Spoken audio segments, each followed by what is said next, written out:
Hello guys, welcome to the ghost channel.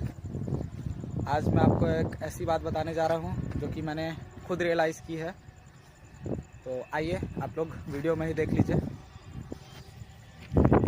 तो guys, इस side से देखिए, इस साइड से आपको कुछ आवाज़ें सुनाई पड़ रही है। इधर साइड में रेलवे स्टेशन है और कहा जाता है कि ये रेलवे स्टेशन भूतिया रेलवे स्टेशन है।